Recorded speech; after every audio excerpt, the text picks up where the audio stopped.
Huwag lang laging Disneyland or Ocean Park, try nyo rin gumawa ng cup noodles from scratch. Another day, another chacha.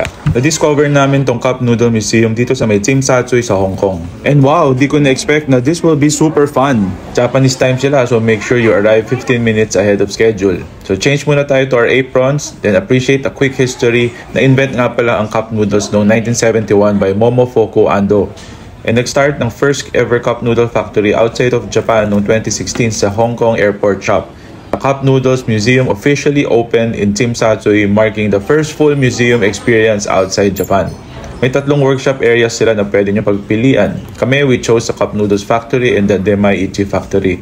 Na-impress ako, super linis, very organized ang place, sanitize lahat, madaming mag-a-assist sa inyo, very safe for kids and sa mga isip bata.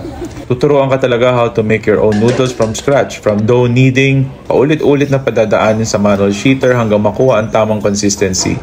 Then resting for a few minutes, then balik for the cutting, pasok sa steaming station hanggang sa real-time deep frying, end-to-end talaga.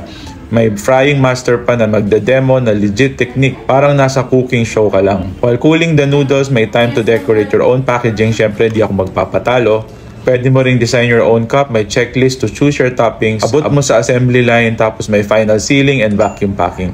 May pa-aesthetic sling bag pa sila to bring it home. Akala namin madali lang gumawa ng instant noodles, pero hindi pala. Pero ang saya sobra, nakakapagod pero super worth it.